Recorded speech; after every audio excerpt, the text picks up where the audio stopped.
Hello Prince residential senior secondary school की online क्लासों में आज सभी का स्वागत है। मैं राजनीति विज्ञान का अध्यापक R.K. शर्मा, कक्षा 11वीं कला वर्ग 21/9/2020। देखिए, इससे पहले मैंने आपको हानि सिद्धांत के बारे में चर्चा करा था कि हानि सिद्धांत क्या है, और हानि सिद्धांत के बारे में भी मैंने आपको पढ़ा दिया। सोमपद्य और परबद्ध के बारे में दोनों को बता दिया गया है। भारत में संवैधानिक चर्चाओं में न्यायोचित सीमाओं के लिए औचित्यपूर्ण प्रतिबंध पद का इस्तेमाल किया गया है, और कुछ प्रतिबंध लगाए जा सकते हैं, लेकिन ज़रूरी है कि वे समुचित उन्हें तर्क को कसौटी पर कसा जा सके।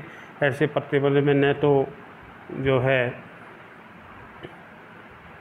अतिरिक्त हो और न ही असंतुलन हो, क्योंकि ये समाज में स्वतंत्रता की सामान्य दशा पर असर डालेगा, और हमें प्रतिबंध लगाने की आदत को विकसित नहीं होने दिया जाना चाहिए, क्योंकि ऐसी आदत को स्वतंत्रता के खतरे में डाल देते हैं। तो आपके सामने जो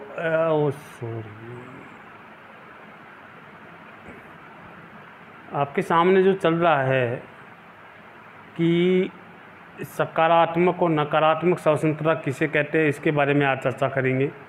और स्वतंत्रता के बारे में अपन चर्चा करें तो आपको बताया जा रहा है कि नकारात्मक और सकारात्मक स्वतंत्रता किसे कहते हैं, इसके बारे में अपन चर्चा करेंगे। देखिए, इस अध्याय में पहले हमने स्वतंत्रता के 2 आयामों की चर्चा की है।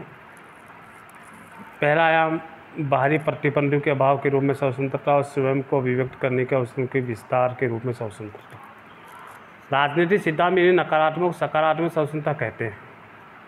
नकारात्मक स्वतंत्रता उस क्षेत्र को पहचानने और बचाने का प्रयास करती है जिसमें व्यक्ति अनुल्लंघनीय हो, वह जिसमें वह जो होना, बनना या करना चाहे वो हो सके, बन सके, कर सके। ऐसा क्षेत्र जहाँ जिसे किसी बाहरी सत्ता का हस्तक्षेप नहीं होगा। यह छोटा सा पवित्र क्षेत्र है जिसमें व्यक्ति कुछ भी करे, लेकिन उसमें हस्तक्षेप नहीं किया जाता। हस्तक्षेप में इस छोटे से क्षेत्र का होना इस बात की स्वीकृति है कि मानव प्रगति और मानव गरिमा को एक क्षेत्र से क्या हो सकता है, जिसमें व्यक्ति दूसरों से अबाधित रूप से व्यवहार हो सके। इसलिए दूसरों से व्यवहार हो सके, वाद विवाद के विषय में और बने रहेंगे, क्योंकि हस्तक्षेप का क्षेत्र जितना बड़ा होगा, स्वतंत्रता उतनी ही अधिक होगी। हम जो भी मानने की ज़रूरत है वो यह है, नकारात्मक स्वतंत्रता की परंपरा व्यक्ति के लिए एक ऐसे दायरे की बात कहती है जो उल्लंघनीय हो, जिसमें व्यक्ति स्वयं को व्यक्त कर सके। अगर यह क्षेत्र बहुत छोटा है तो मानव गरिमा में कटौती होती है। मिसाल के तौर पर ऐसे दायरे को चिन्हित करने के लिए सवाल पूछा जा सकता है कि विद्यालय, खेल का मैदान और कार्यालय जैसे विभिन्न स्थितियों में पहनावे का चयन कर ऐसा मामला है हस्तक्षेप के लघुतम क्षेत्र में आता है, और क्या इसलिए ये एक ऐसा चयन है जिसमें बाहरी सत्ता दखल दे सकती है, या यह मामला है जिसमें राज्य, धार्मिक सत्ता, ICC, CBSE जैसी कोई भी संस्था हस्तक्षेप कर सकती है। नकारात्मक स्वतंत्रता का तर्क होता है कि वह कौन सा क्षेत्र है जिसमें स्वामी मैं हूँ। नकारात्मक स्वतंत्रता का तर्क यह स्पष्ट है कि व्यक्ति क्या करने में मुक्त है।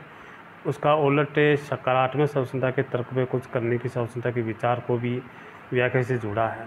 यह तर्क इस सवाल जवाब में आता है कि मुझ पर शासन कौन करता है। इस प्रश्न का आदर्श उत्तर होगा, मैं स्वयं पर शासन करता हूँ। तो सकारात्मक स्वतंत्रता के विमर्श की एक लंबी परंपरा है। Rousseau, Hegel, marks, Gandhi ji, Arvind और इन विचारकों से प्रेरणा लेने वालों में देखा जा सकता है। इस परंपरा का सरोकार व्यक्ति और समाज के संबंध की प्रगति और स्थिति से की जाती है। यह परंपरा इन संबंधों का इस तरह से सुधारना चाहती है कि किसी व्यक्ति के व्यक्तित्व के विकास में कम से कम अवरोध रहे। व्यक्ति एक पुष्प की तरह है, जब मिट्टी उपजाऊ हो तो सूरज की रोशनी हो, पर्याप्त पानी हो, नियमित देखभाल हो, तभी वह खिल पाता है। इसलिए सकारात्मक और नकारात्मक स्वतंत्रता की बात अपन कर रहे हैं। नकारात्मक स्वतंत्रता उसे कहते हैं व्यक्ति के ऊपर किसी प्रकार का कोई प्रतिबंध नहीं होना चाहिए। सकारात्मक स्वतंत्रता उसे कहते हैं कि व्यक्ति के कुछ नियम कानून होने चाहिए, और नियम कानून में रह कर के वो अपना विकास करे। तो ये है सकारात्मक और नकारात्मक के बारे में बात कर रहे हैं। इसलिए नकारात्मक और सकारात्मक की बात अपन कर रहे हैं। तो देखिए आगे भी आपको जो पढ़ाया जाएगा नकारात्मक सकारात्मक के बारे में अपन चर्चा करें, कानून का होना न होना, प्रतिबंध का होना न होना, ये सारी चीज़ें सामने आ रही हैं। इसलिए आज के 11वीं क्लास के विद्यार्थी को सकारात्मक और नकारात्मक के बारे में कुछ बातें बताई हैं और कुछ किताब में आपको कहा गया है, उसको बारे में पढ़ाया गया है। तो आप आराम से पढ़ना, अच्छे से पढ़ना। तो इसे के बारे में अपन बातें कुछ करने की सोचता के विचार को जो है व्याख्या जो इसमें उल्टा है, तो इसके बारे में अपन चर्चा कर रहे हैं। तो पढ़ाई के बारे में विशेषकर ध्यान रखें। और कोई समस्या है तो आपकी क्लासें लग रही हैं, बुधवार और गुरुवार को जो है 11वीं क्लास के आर्ट्स की क्लासें लगेंगी। जिसमें कोई भी समस्या आपके सामने आ रही है तो आप आकर के मेरे से पूछ सकते हैं, ताकि मैं आपकी समस्याओं का समाधान कर सकूं। किसी प्रकार की कोई समस्या है तो आप मेरे से संपर्क कर सकते हैं, ताकि मैं किसी प्रकार की कोई समस्या आ रही हो उसका समाधान मैं कर सकूं। इसलिए 11वीं क्लास की क्लास में आज इतना ही है। कल आगे पढ़ाया जाएगा सकारात्मक और नकारात्मक स्वतंत्रता के बारे में कल चर्चा की जाएगी, आगे आपको बता दिया जाएगा। जब तक के लिए जय हिंद।